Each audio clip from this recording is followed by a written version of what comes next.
All of our programming is centered on our mission. I'll talk a little bit more about that here in a second.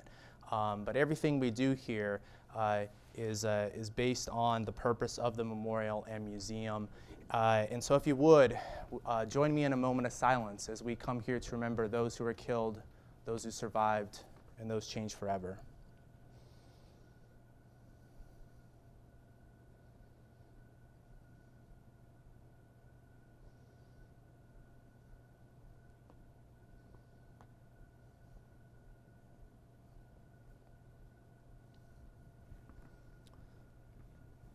Thank you. I'm going to ask the panelists to come to the stage. I'm going to do brief introductions because I really want to dive into this. If you're interested, many of them have Wikipedia pages, and you can look up all of their accomplishments because there are many. And so with us today, please come. And there's not really wherever we fit in. With us today. On the far side here, we have Dr. Rick Cobb, Superintendent of Mid-Dell Schools. Next to Rick is Sarah Park, who's the Executive Director of Teach for America, Greater Tulsa and Oklahoma City. And she started her career with Teach for America in Hawaii, which is where I started my Teach for career, not in Hawaii, in the Mississippi Delta, very different experience, but same mission. And then here in the center, Dr. Jamie Polk, Superintendent of Oklahoma City Public Schools, who started her career, I believe, down the road in Lawton. Yeah. And then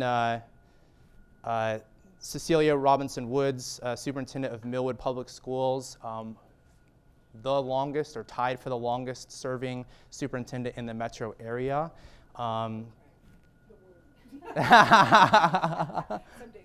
Yeah. And then Rhonda Baker here, she was previous to serving as the Director of Education of the Greater OKC Chamber, a state representative who came to that role through the classroom as well, teaching in Yukon, was it? Yes. All right, so if you would, please give a round of applause to our panelists.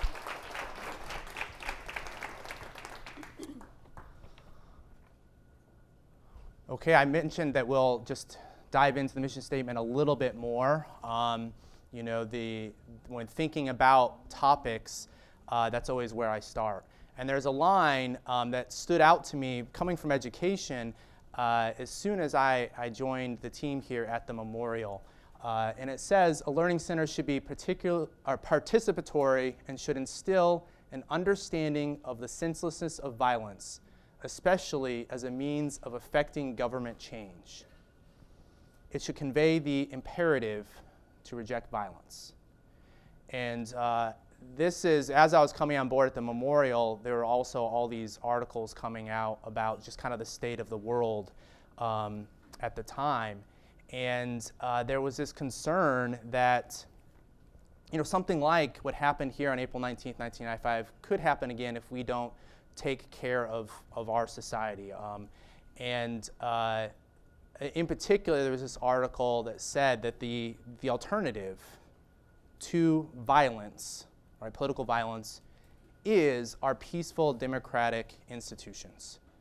And we're at a time in which we're not doing a very good job of making the argument, especially to our youngest, why we need those institutions, why they're important. And that really hit me hard, right? And, and this was along with other articles talking about the failures of civic education. I think it's something like 70% of adults just lack basic competency in civic literacy, 70%. And that's happening at a time in which acceptance for political violence is on the rise. A few years ago, I saw a statistic that it was up to 35% of Americans feel like that violence is acceptable under certain circumstances, right? And that is to affect government change. So we're kind of at an important point here. But I don't want to say that this is a conversation about how education has been failing. I also want to talk about what we are doing to prepare our youngest for the world that they're entering into. So let me start with this. Just a quick question, because I'm unsure. How many of you, just show of hands, how many of you were in Oklahoma on April 19th, 1995? Okay, all right. And so I guess that leads into a question, and I'm going to leave it up to whoever wants to jump in. Do you feel like that gives us, as Oklahomans, an imperative to lead on this issue of civic education?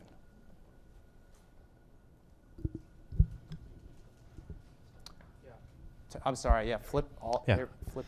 Absolutely. I think so. I think it gives us not only an imperative, but I think it gives us standing to lead that conversation.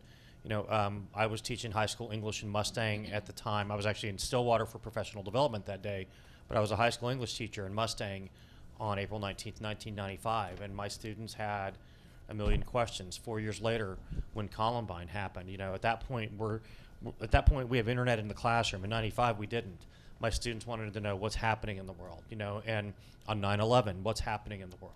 And I think that as educators, we have an obligation to have honest conversations, but also to listen to the questions and to say, I don't know, you know, we need to wait for more information. We need to model, especially in a crisis news cycle, patience as valid information comes to light.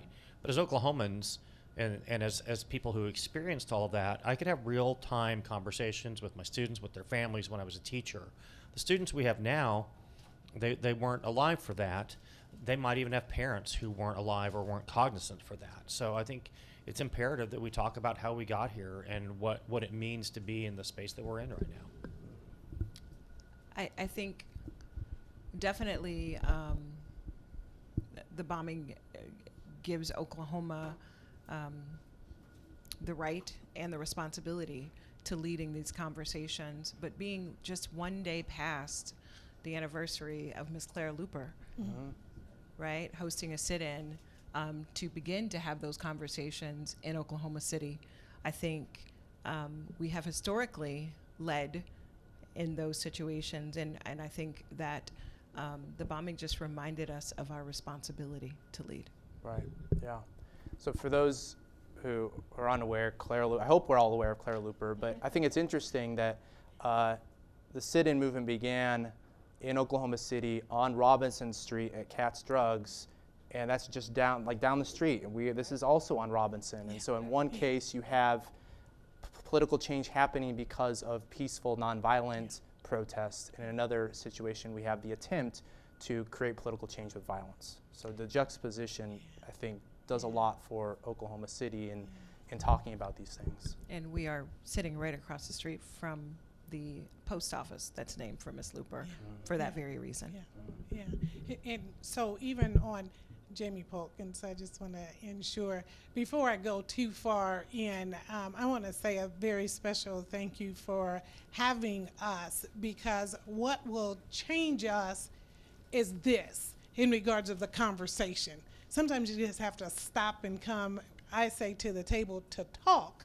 And that's what you have intentionally done on today. So I say thank you, because that's where change will begin. But I also want to recognize those from Oklahoma City Public Schools for being in the audience, for you stopping and coming, and also knowing the importance of having the conversation and the conversation continuing. Our board has actually listened to the community. We went around to our different 8 feeder patterns in high school, and we asked, what do you want in education? And from the 16,000 responses, one of the things that rose up was critical thinking. They want the students to be able to take a complex problem and actually sort through it, be able to communicate it out. So you'll hear me in response referring back to what our community has said they want from Oklahoma City Public Schools. And that information came because our board stopped and they wanted to hear the values of the community, and that was lifted up.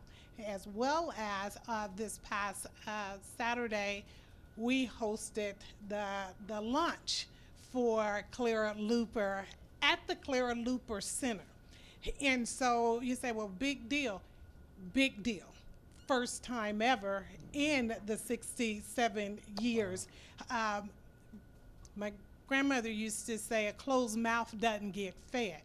And so when we said, don't leave us out, let us be a part, we were heard. I am going to just continuously reiterate the importance of speaking so people will know. We walk around and hold all of this in, and then it explodes. But if you just stopped and talked about it, then a person will have felt heard, and perhaps the violence won't be there. Good point. I'm gonna get to you right now because you mentioned something that I want you to speak to. You mentioned a little bit to community buy-in for things like developing critical thinking, and so I'm wondering, you're now in a position with the chamber. Why should the broader community pay attention? Why should they care? Right? Whether it be residential neighborhoods or commercial districts, like why should they care about the state of civic education in schools? Well, great question.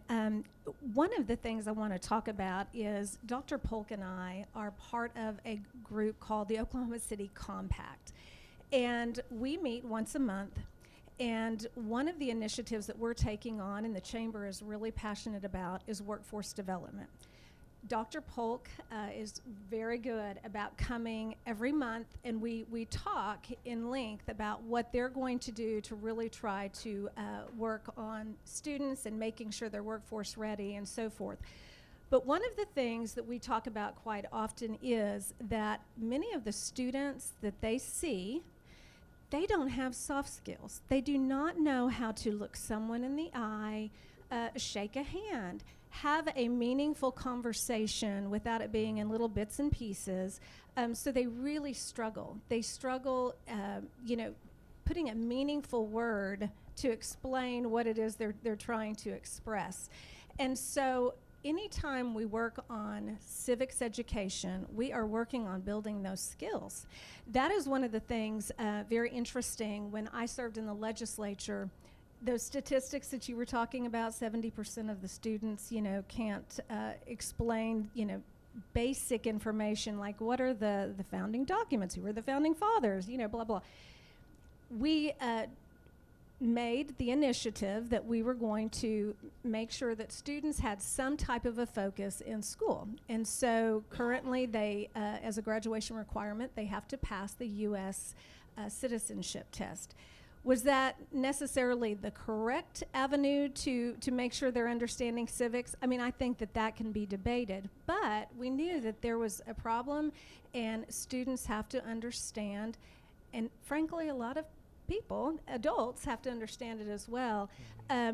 Democracy is too important for us to not understand it. Democracy is messy, and that was the one thing serving in the legislature that a lot of people don't understand. Disagreement is a good thing. It's how you go about doing it, and it was meant to be messy, and we were meant to disagree, and all of those things are okay. We don't talk about that enough, and I'll finish with this. I'm very humbled to be up here on this panel because having to work in the legislature and listening to people that were in education and what they're dealing with and what they're seeing with the students, it was so valuable to me. That doesn't mean that I always voted the way they would have wanted me to vote, but they were always very respectful of me, and I certainly owe them the respect of telling them thank you, because that's what we have to do as people that work together to make our citizens better. Mm-hmm. So you mentioned soft skills, and a lot of those soft skills, they're not taught in the civics class, right? Like they begin way before then, and several of our panelists have backgrounds in elementary education, in English, in places where I think a lot of we think of those soft skills as being developed. And so I had a question here, and I think it relates to that. What foundations need to be laid that might be off the public's radar before we can even talk about traditional civics classes? I can jump in. I think about civic literacy and the word literacy, and I think we have to, grapple with the fact that 1 in 4 students across Oklahoma are reading on grade level by 4th grade. And the implications for that is that, if they aren't reading by 3rd grade, they're 3 times less likely to graduate high school, 6 times less likely if they're coming from a low-income family. There's also this discrepancy of 88% of parents across the nation believe their child is reading on grade level. Right? And so I think knowing that sobering fact, we also know what works. Like, there's good news here. Like, we know that 95% of kids can read if they are taught correctly. And thanks to Rhonda's leadership when she was at the Capitol, we have strong legislation around science of reading. And so that's actually something as a state we need to embrace and celebrate. And I think that the gap here is implementation. Like, we need to ensure that there's consistent implementation across all cities. And when students can read, there's profound implications for economic mobility, workforce development, critical thinkings. And so I think we have to think of civic education as both the soft skills of inside your classroom, see it as a microcosm of the broader society. When a student struggles with a math problem and then they still try and go at it and then they solve it, right? That's building grit that they can take with them outside in society. When there's 2 students disagreeing about something, a teacher helping them to navigate different perspectives. Let's talk about this. That's going to help them collaborate outside of the 4 walls. So it's both the soft skills, but then also they've got to learn to critically think with reading. And we have to ensure that all students can read by 3rd grade reading. So. May I jump in, and my team will know I take advantage of teachable moments and leadership moments. Oklahoma City Public Schools want the community to hold us accountable. And I shared with you that we will be reporting out because the board has set their goals and guardrails. I want us to maybe collectively decide, and I have accountability partner in the audience, for us not to necessarily talk soft skills, but you'll hear us say essential skills because they're not soft. And we make it almost seem as if y'all love me, let me be a teachable moment here.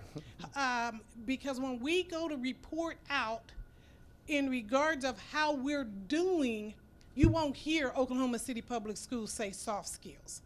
You're going to hear us say essential skills. And so I just want to take a point of privilege and put that, and vocabulary matters. Because if my desired outcome is for us to do better and we didn't start well, we won't end well, or we won't know what that metric was. So if your organization does soft skills, I just want to put it out there. We're going to, and we have named it essential skills, and it came from the work that we're doing with the compact. So just to be collective. Is that okay? Love that. Because we love you. I need it. Because others have taken the liberty to recognize their guests, I'm going to recognize my that's board right. president, who's in the room as well, my accountability partner. But I want to address the question regarding the foundation that needs to be laid around this. I think there is a broader perspective that is sometimes missed on how we can potentially implement essential skills in schools. And it starts with, she loves me. It starts with how schools are viewed in the public. It starts with how we are either villainized or revered. So when kids are sent off to school, I tell people all the time, schools are great because they have kids in them, but they don't come because they like us. They come because they have to. It's the law. It's the law. Nobody's like schools of choice. You don't get to choose. You have to go to school. So we are implementing the law. That's what we are. We are officers of the law.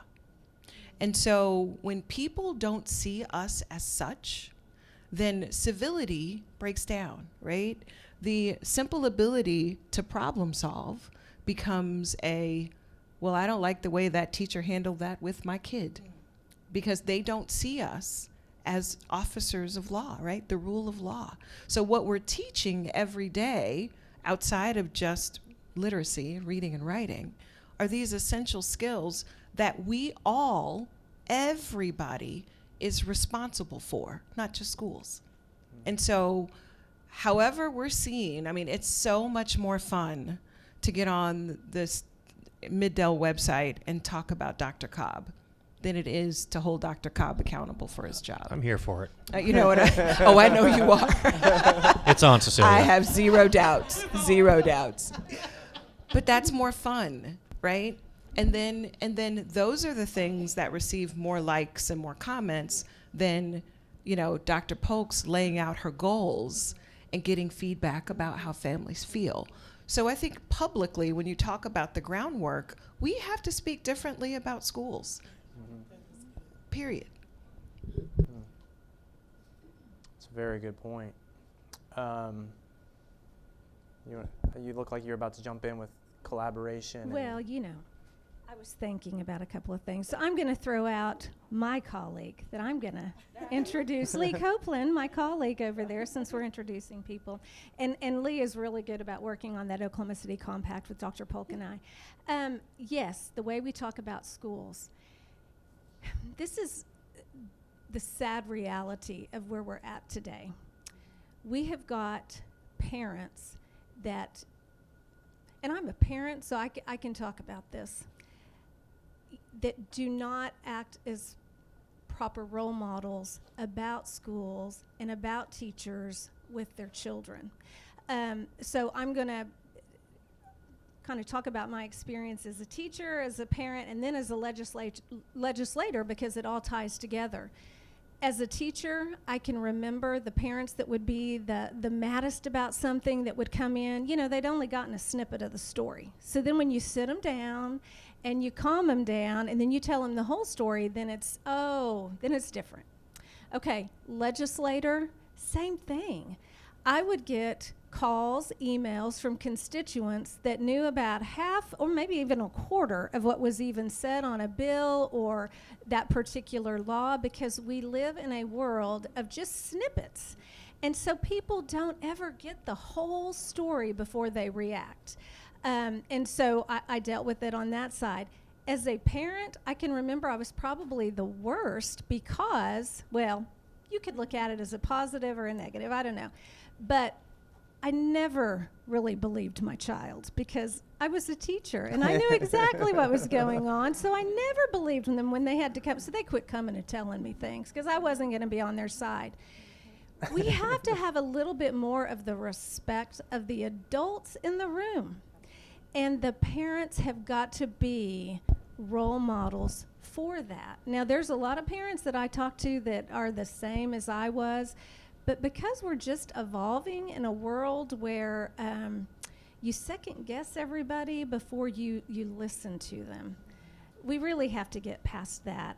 And, I think that once we do, and once the children see the parent acting in a different way, then some of that changes. Lastly, and I think you'll find this interesting too, we just passed, I wasn't part of it, but it was bell to bell, no cell. It's a we thing. You all were probably part of all that. And, you can have an opinion on whether cell phones have been good for students or not.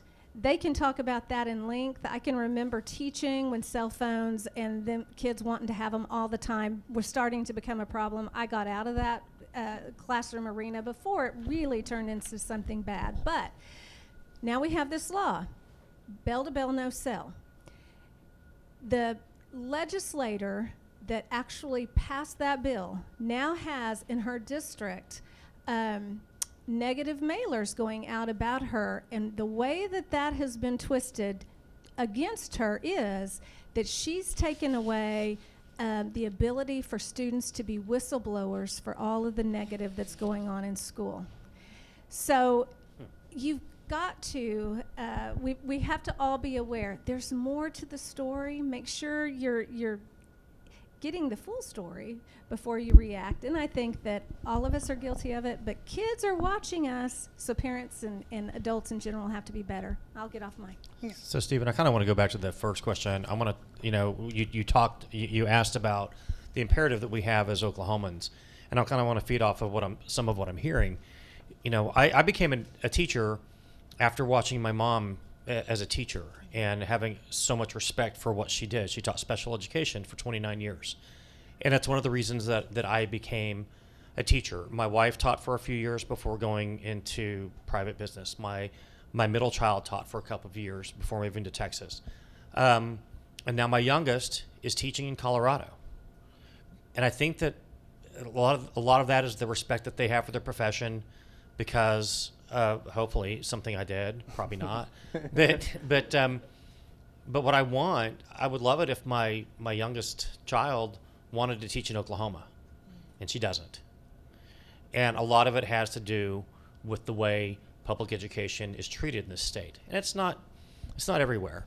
And Rhonda, I'm sorry to hear about your former colleague having those mailers against her. My state representative and state senator get all kinds of just ludicrous mailers about them as well, and we talk about that, and I still think that I've chosen a better life than if I'd gone into politics. but just the act of teaching is still joyful, is still valuable, and in most corners is still revered. It's just not the loudest corners right now, and we need to make sure that we are drowning out the negativity, the irresponsible rhetoric, with all of the things that we're doing well, and still having space for whistleblowers. I have 1,600 employees. Somebody's going to do something goofy. So as long as we're shouting out, I have my board vice president, Dr. Kirk, and about half a dozen of my cabinet here with me, including HR. And when I mention our 1,600 employees, she's twitching. So you're never going to have it's the law of large numbers. You're never going to have a perfect set of people in your organization. You're going to have the people that you get, and you're going to try to teach them and prepare them for the best. But that's what we have to be sharing with the world, is what we're doing well and what we're doing consistently, and the steps that we're taking to get better every single day as adults and as kids, and for the kids too. And may I add, we're human, so we're going to mess up. I'm going to mess up 2-3 times today, so I'll just ask for grace. Matter of fact, I asked for grace before I even got started. But it can't not go unsaid. In order to have respect, you have to earn it. So rather than wait on something, take opportunities to meet the teacher. Talk with the teacher and be able to say, this is my child, I know him very well, this is going to happen, and this is how we handle it in my house. Let's talk about it so that there's a continuity in regards of expectations of behavior. Problem is, we want everyone to fit in the same round peg, and thank goodness we do not. Because as citizens, that's not what we want. I want to be able to sit here and say, I don't quite agree with that, but I see how you got there. We're able to do that and laugh and joke because we spend time outside of the setting. Let me feel how it feels to be uncomfortable in a safe spot. We just want to correct people on the spot. Yeah. Kids don't like that. And I tell you what, you're going to lose every time. These kids are pretty smart. We're old. And so I say, I'm old.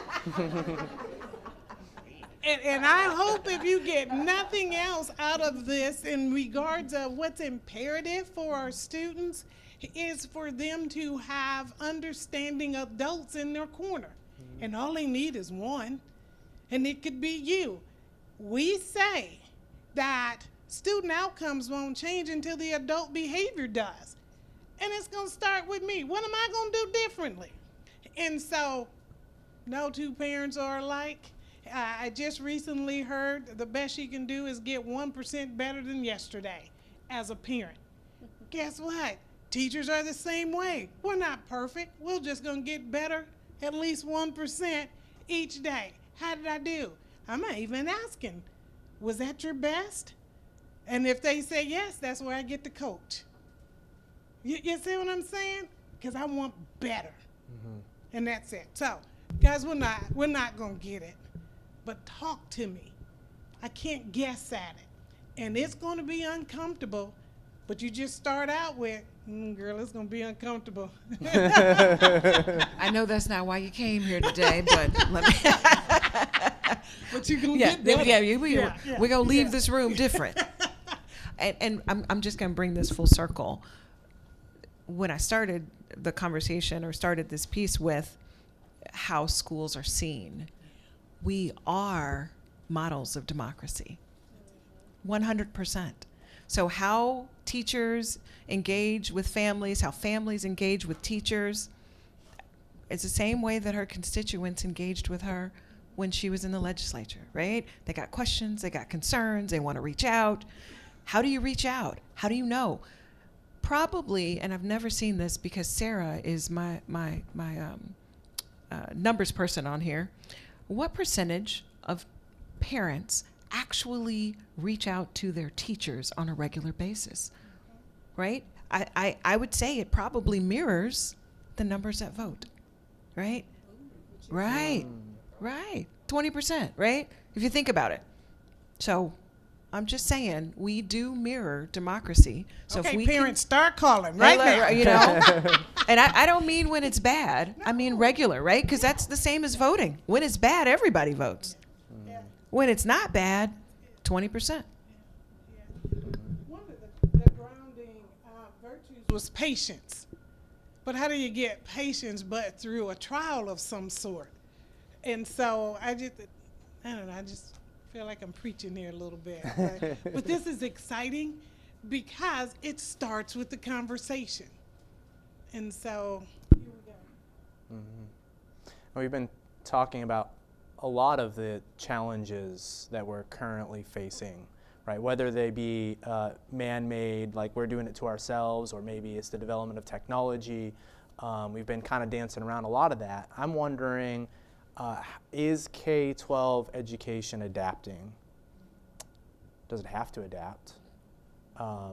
And I'm really interested in what kind of initiatives or projects you see happening in your spaces to meet those, those challenges, and because the job is the same, right? Preparing your students to be engaged citizens when they leave your walls, right? So what are your schools doing to meet those challenges?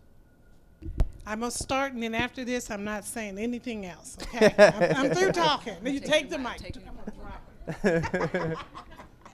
It's pretty exciting in regards of the things that we are doing. One, even in elementary, we are doing morning meetings so that we are deliberately setting up opportunities for classroom discourse.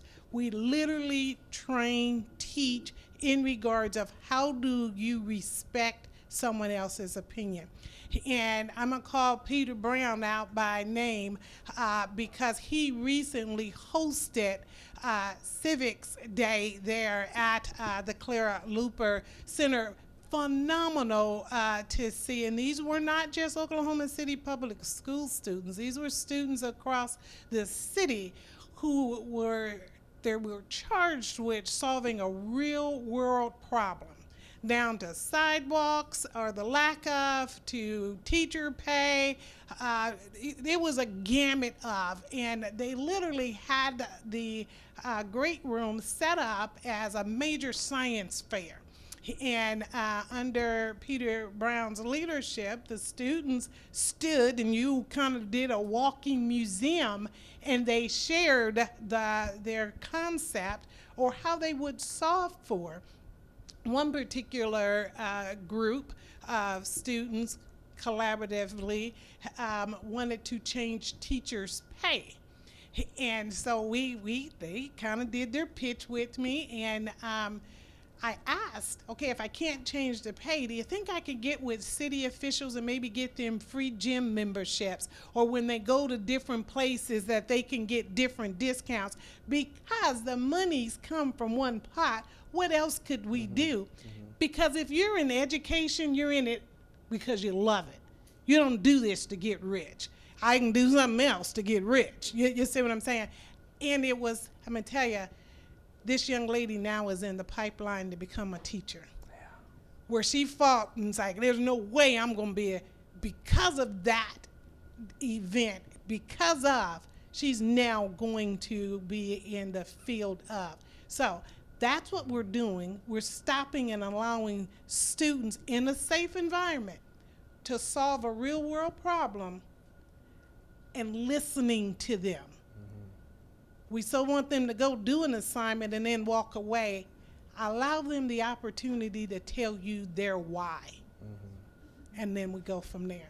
I'm excited about this group because these will be the future leaders of Oklahoma. They don't go necessarily somewhere else. We all want them to come back, but the majority of the students we have will take our jobs. This is when we pour into them now, so then we don't have a reoccurrence, and I can use my words and not lean on violence. Because if you got a gun, you got one good shot. But this tongue, I can keep coming at you. I didn't have that in my notes. I'll chime in. Since everyone did shout outs, I'm going to shout out my team over there, my board members that are in the crowd. But, I think at Teach for America, we are really focused on talent. I really believe any of these solutions, it's the educator that's in front of kids, and we need the best in front of them. But I also think the world is changing fast, and technology is something that we've got to embrace. And we need to, and I'm just going to say this one line, I'm not going to go there, but we need to stop asking the question, is AI going to take over teachers? And we need to be asking, how are we setting up our students for AI as a tool, to wield it, to use it, to actually build the critical thinking skills that we need. So I'm going to just put that there. And then, at Teach for America, we have been really innovating around both talent and best practices.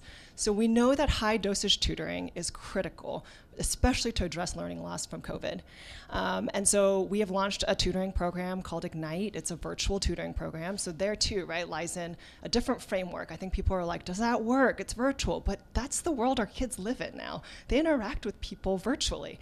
And so we got to embrace that. And so we recruit college students all across the nation.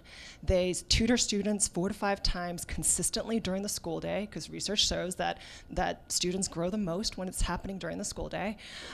And they get to meet college students and see their dorm and get to know you go there, maybe I can go there. What does it take? They build that relationship and that connection and that sense of belonging. And so for us, and we've partnered both with Millwood and OKCPS here, and the results are phenomenal. Kids are learning. 81% of students are growing. 66% are meeting their growth goals. So academically, they're learning. But then sense of belonging, kids want to meet their college student every single day. They want to show up to school, so chronic absenteeism is addressed. Parents are calling saying, how can I get my kid into this program, right? But then the third thing is we're actually tapping into our college students now to say, get a taste of what it's like to impact a student right now. And then join education. We need you here. And for us, when we think about recruitment, we've got to bring folks, we got to keep people here, and we got to think broadly outside of Oklahoma. OKC is named as the top, 10 places to move and live, and it's a city on the rise. How can we get college students to see this as a next destination? So that's an innovation that we've seen work, just more broadly. I just want to, add one, all of that. And then two, we've added mental health supports, and we've been able to scale that up over the last few years, just so that our students who come to us with more trauma and us having a better understanding of how to help students with trauma, we have more tools for that now. And I think that that's making a big difference as well. So we probably 2 years ago increased our requirement for community service before you graduate. And that was somewhat of a big deal.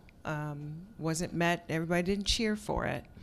But because we have the advantage of having birth to 12 on one campus, if you're at Millwood, you are already taking care of the next generation. You're already looking back, just because we share a space. Like, so we're a small town in the middle of the city. And so we have, years, parents that drop off at the preschool, then drop up the elementary and turn the corner and go to the high school, And so it's not uncommon for our older children to turn and provide service to the younger children. It's not uncommon for them to be in the buildings and helping out, because we're not on an island.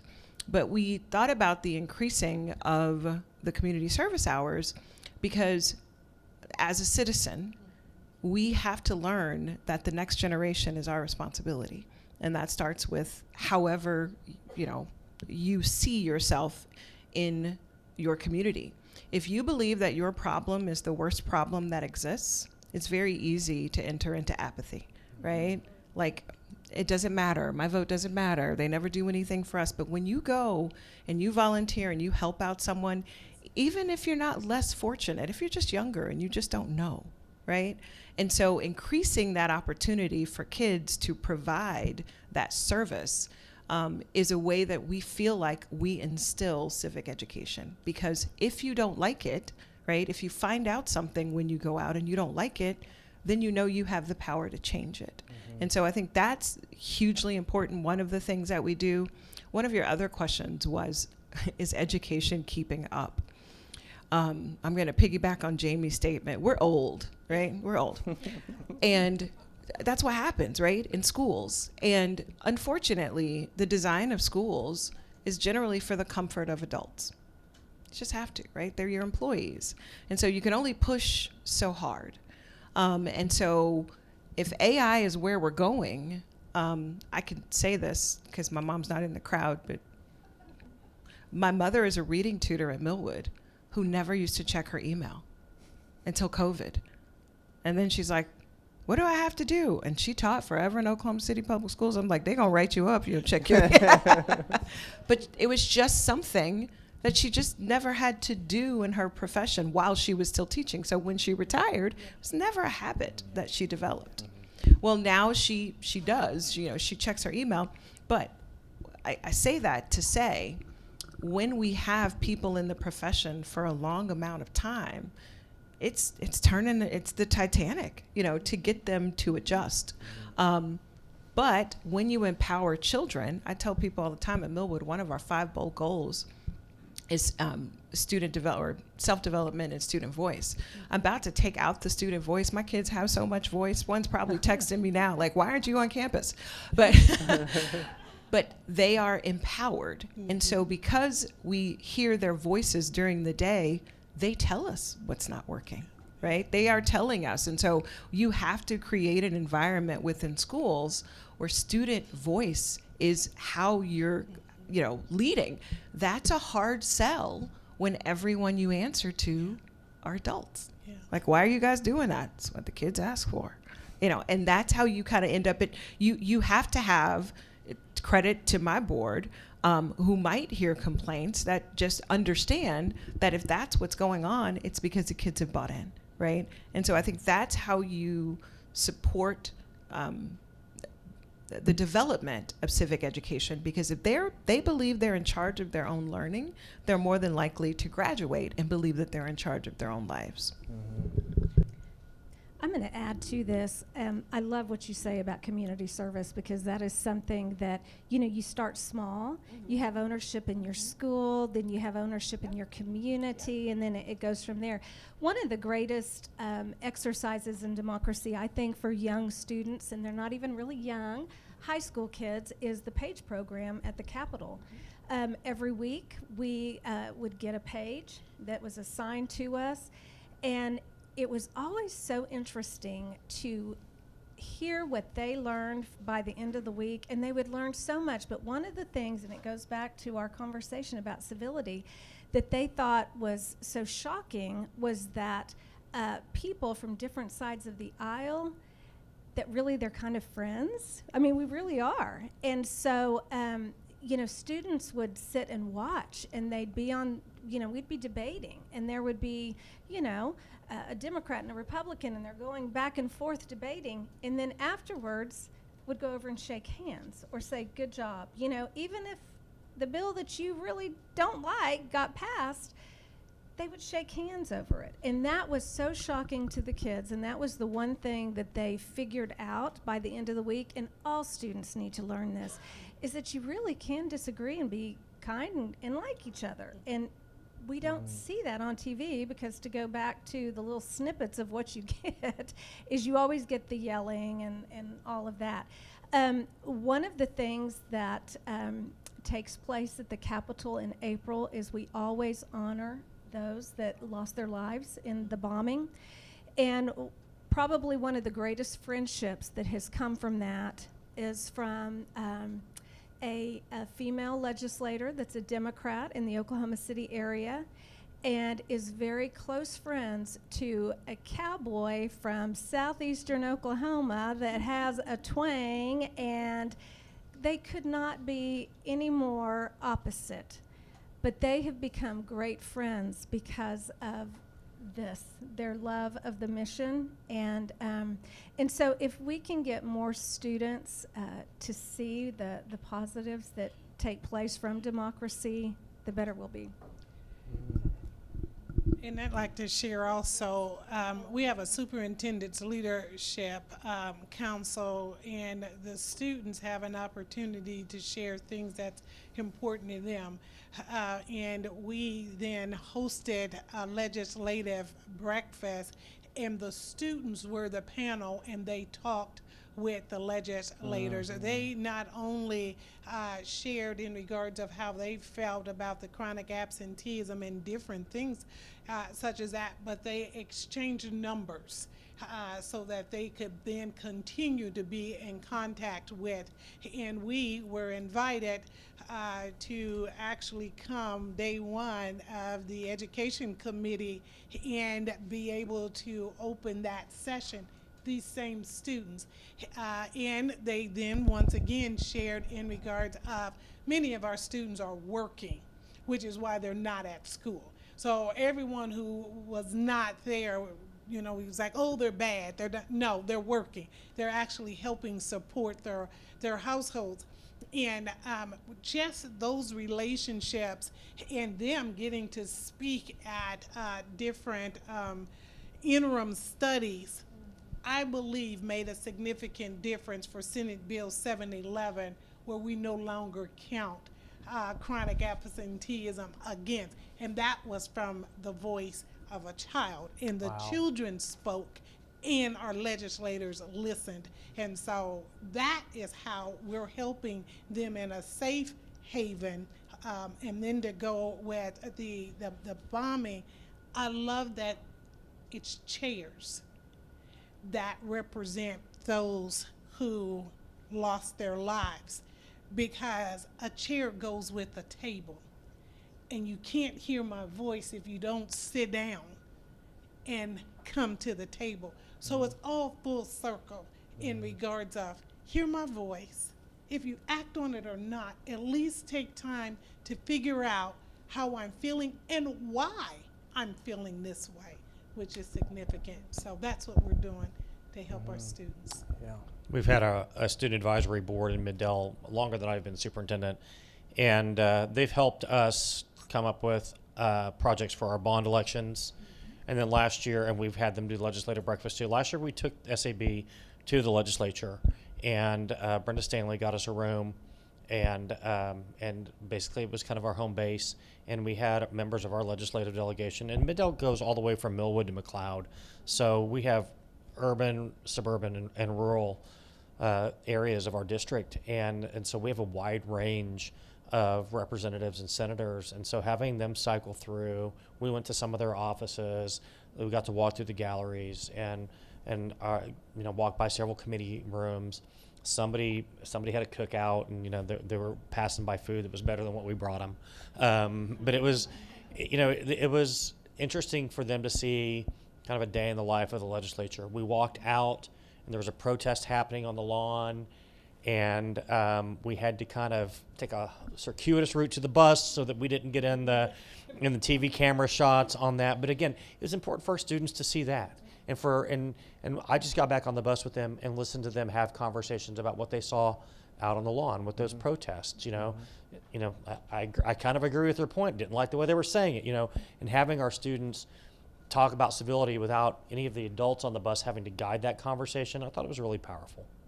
And before we get off of it too quick, I know. This last time I'm gonna say something. I promise. Maybe not. Please note, the city has also brought our students to the table to ask in regards of the upcoming bond and that we will be voting on. And I found it, our students did their homework. And when they came to that meeting to contribute, and we talk about green space and all of this other things, but the students came and they talked about blue space. And I said, well, what's blue space? And they said, the water. You can't forget about the animals. From the voice of our students. So we are intentionally involving our students in the civics of our city. Love that. I need to see more of that on my feed, right, or the nightly news, or however you get your information. These are great stories. If you have questions that you have written down, or you have one in your head that you haven't written down yet, just raise your card up, and we'll have staff ready to pick them up. And Martha, do you have the mic? Excellent. And so we're going to start asking those questions. I'm going to kind of jump the gun because I had somebody ask me a question on their way in. I think they were looking for a little bit more of a charged conversation because of the political environment that really kind of the elephant in the room. And so I'm wondering how, and looking at how everybody up on this stage reacts to that, it's with civility, it's with honesty, right? But it's with civility, and I think it's a great way to model, when there is just kind of noise or nonsense, around you. How do you stay the course? And so what are some of the things that you have done to kind of navigate that? Well, sometimes you're just going about your day and you get a news alert on your phone. Somebody has declared something that is a complete surprise, and we're not even sure if it's legal. Just in theory, it's hypothetical, completely hypothetical. And some of the people around this table will tell you that my first response in my office, in my conference room, is not always completely civil.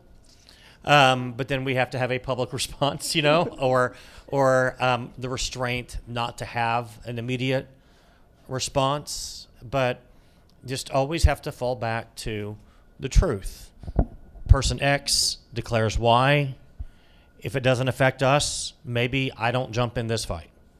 If it's about me or about my district, we have to decide what the correct response is to that. If it's about public education as a whole, I think we have an obligation. And I've said this a few times recently, that in the 10 plus years I've been doing this, I've never really found that there's a downside to advocating for your community and advocating for a profession. And it's, I wish more of our peers would say yes when the news calls them. There are times that I just don't have anything to contribute to a story, or I'm knee deep in something else and can't. But it's not that I love seeing myself on TV. I just want to see more of our peers responding in the affirmative when we have a chance to defend our profession and brag on our communities, because those opportunities are there. And sometimes Rick calls a friend and says, Cecilia, we gotta put out a statement. We have to go talk about this. There are a few of us that have been around for a little while, and so our constituents, our boards, they know and they expect responses from us. And so the latest was around child nutrition. And Rick called and he's like, we have to do something about this. The child nutrition mandate did not even affect me and Rick. We both, all of our children eat free. Doesn't affect Oklahoma City public schools. But the perception that schools would withhold money rather than feed children is wrong. It is flat out wrong. And so we had to jointly speak out on that because it's just wrong. It's just wrong. And so I think to Rick's point, we have to make decisions about, is this really a fight worth having? Are we just going to get caught up in continuing a news cycle when we know it's going to spin out? What I've shared with my staff and generally our colleagues is we know that our leadership is going to outlast some of this, right? We just need to hold firm, be steady, be consistent, and the noise will spin out. But I think if you respond to everything, that's a trap. It's not something that's going to be fruitful. So we'd rather pour our energy into our community and our kids than to worry about a fight that is really not going to go anywhere.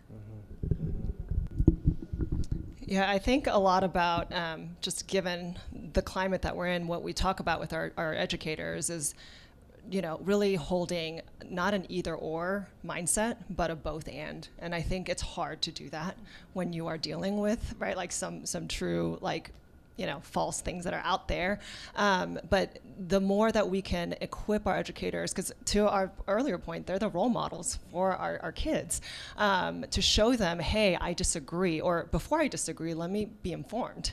Let me actually not just look at this one post and decide I'm all in on that. Let me look at multiple sources, form my own opinion on that, and then let me get into conversation and not disengage because you sit on the other aisle or you have a different perspective, but we have to engage because like the future of democracy, the way that we engage requires us to work across lines of difference, and the strength of our solutions are going to happen and come out of those disagreements more than those agreements. And so the more that we can teach and model how we do that, and to the best of our ability find that both and of like both the truth and the honesty, but also the hope and the possibility, I think is critical. Well, and I think the hope is important because we're all aware of the teacher situation in terms of, you can only have so many student to teacher, the student teacher ratio depends on how many teachers are available. Yeah. And if teachers are leaving or not coming to the state or not going into the profession because of us not defending it, then that's going to kill us in the end. Yeah. And so for myself, I have to be reminded of what is our purpose. And for us, our purpose is to have our students graduate ready. So we have our mission. We know what it is that we need to take place. But even bigger than that is in regards of focusing on students, supporting principals, protecting teachers, and empowering our support. So before I answer, I have to remember I'm speaking for 33,000 students, 5,000 employees. So where Jamie, Dr. Polk may want to tell you how a TI is, that won't get me to my purpose, which is to graduate students. And so I'll go slow before I go fast. But I'm going to speak, and I'm going to call the right ones to the table. And that's whomever it is. And I'll ask, did I get this right? Is this your intent? How does this affect my students? So please note, now I'm not going to be running the flag first until I've heard from even my cabinet level. And they'll know when I say it's time, they're ready, because we are prepared to take care of students. Student safety is number one. And that could be even the mental psyche, not just the physical aspect. And they need to hear it from themselves. They don't need to hear it secondhand, because the way I tell a story, you'd have thought you was there, and it's pretty exciting. I'll stop and bring them to the table, have the right people at the table, and make sure When we step out as one. Period. So, just my leadership style. Not that it's right or wrong, but I can repeat that over and over because that's my leadership style. All right. Well, and you can defend it because you're putting students first and getting all the information. So Martha, we're quickly running out of time, but we do have time for some questions. So what do we have? Okay, so one attendee is asking what school districts in the United States are doing it well, and can you share their best practices? Civic education? Yes. Yeah, I don't have an exemplar out there that I look at and say they're nailing it. I want to be like them. No offense. Neither do I. I mean, oh wow. Okay. There's that controversy. Knew it was coming up. Knew it was coming. Sorry to put you in the middle of that. No, I mean, I see just in all areas. I see on social media and in other stories things that other districts are doing really well. And if it's in communications, I might have my communications director call them up and get some ideas. If it's if it's a science thing, I'll have our science coordinator reach out. I think we're always looking to learn from each other. I don't necessarily have my eye trained on another district, but I can't help but see things that other people do well. So it's really kind of a melange of districts that we draw from. I think we all belong individually and sometimes collectively to superintendent networks, and so in those we do share best practices about things and programs that happen. And so I think we try to draw on those from our networks, our national networks, our state level networks, and even just our local networks. So. Yeah, and when I was looking into who to invite to this, I did look at kind of what you were doing with your civic education, social studies, those sorts of things. I know several of your teachers use iCivics, and there was also a report that came out, nonpartisan, Educating for American Democracy, which is another kind of framework or blueprint that several schools are looking at and implementing pieces. And so there are schools out there that are really making great efforts, including those that we have on the stage here. Martha, another question? Stephen, how many questions do we have time for? One or two? Let's try and, it depends how quick they are. Okay, because this is a good one to end on, so I'm curious what your answers are. What is one step that attendees can take from today's better conversations for future stronger actions? I think the one thing I think people need to understand is if you have any type of a difference of opinion on an issue, don't lead with emotion. And that is what I learned the most from serving in the legislature, truly, and even just working with parents. It was always emotional, the driving force. Emotion was the driving force. If you will make sure, and somebody said it on here, take the time to go through, look at the facts, understand the facts of your argument, lead your argument with facts and less on emotion. And in our world today, even just watching TV, when we talk using opinion on everything, it's so emotional. Everything's so dramatic. My mother used to tell me, cut the dramatics, what are the facts? And I've always remembered that, and we really need more of that today. Some of those essential skills, right? Right, there we go.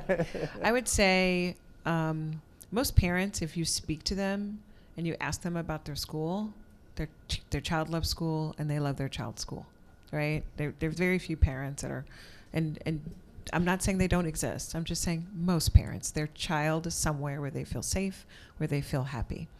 And that is the truth even in the space that where we live in, where schools are painted as the enemy. What I would say is, as a person in the community, if you don't have a child in a school, get to know your local school.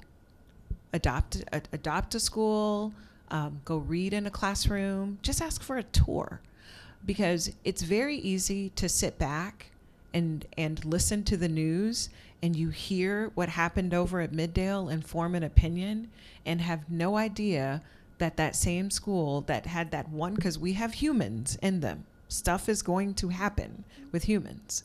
but that same school produced 3 merit scholars, right? Like, you don't know that because you're only letting the news feed you what you know about your local schools. So I'm going to say this, and team, I don't think I've ever said this before, so check me later, okay? In community, there's unity. But there's also a you in unity. You can't change anyone else but yourself. So just how do you show up, and then how do you walk away? The only one I can even check is myself. But if you do that, I think we'll have a phenomenal Oklahoma. So it's the unity in community, but I'm the you in the community, and that's the only one then that I can actually worry about the next step for, and I'm gonna do my part. It's great. I mean, Cecilia, you took mine. I was gonna say be proximate, and you know, actually see what's going on, both the progress and the challenges, but also see what role. I mean, we all have different roles. Parent, grandparent, a neighbor, we're, you know, an employee. Like, we can access all of our networks and say, how can we contribute and like be a part of solving and improving our education system, whether that's employer, let's adopt a school, or hey, as a voter, talk to your school board member, talk to your legislator and say, hey, what's the funding looking like? What's the curriculum out there? How are our students doing, right? Like, asking questions and just like engaging. Again, like, I think we've got to be active. We can't be passive in this or expect someone else to solve this problem for us. Each one of us in this room have agency, and we have a role to play. So whether we're talking about public education or any other issue in today's public sphere, I think that there is a fatigue around false narratives. And some of them are so pervasive that it sounds like the truth because you've heard it 100 times. And I think the biggest thing that we can all do is have a commitment to honesty, good honesty, ugly honesty, but just have a commitment to finding the truth, telling the truth when you have an opportunity to dispel mythology, doing so, and standing by your core values, especially if one of your core values is honesty. You know, not everything about public education is perfect. We also don't have litter boxes in classrooms, and yet we've heard that a lot because somebody heard from a friend who thought it happened in Indiana. Oh, I heard classrooms. I heard it was in Millwood. No. But you know, we hear and I'm sorry, if something, we are falcons. We are not cats. that's true. If something sounds absurd, it probably is. Again, I've got some people from my cabinet here with me that could probably raise their hand and tell you some stories that sound absurd and are real, because the bizarre does happen. But the bizarre is the outlier. What's typical and what's truthful day by day is that we have employees coming to school and doing incredible work to try to get our kids ready for whatever comes next. Let's get our elementary students ready for middle school ready for high school ready for the world. I've seen teachers throw their bodies over kids to protect them from a tornado. I've seen heroic act after act that goes beyond what we have in our curriculum guides. You know, the people who work in public education are committed to humanity at a level that very few other professions can replicate. And I just think that we need to continue being proud of it and talking about how great it is that we get to do this work. So that's my 2 cents. Wow. Well, I mean, how do I wrap up after that? You really don't? No, yeah, now you can drop the mic, right? When I'm doing a training for Better Conversations, I always end with this, and that is Better Conversations doesn't move the needle if we don't take it out into our spaces and continue these conversations around dinner tables, right, with friends and family. And so please do, you know, this conversation needs to continue beyond these walls, and I think that maybe there's no greater conversation, right? There's a lot of distractions in the world, but our future, right? The future of our communities, the future of our world is like what's more important. And so thank you all for being here. If you would, give yourselves a round of applause for being here. And for our panelists that really made my job very, very easy up here. What a fantastic job. Please give them a round of applause.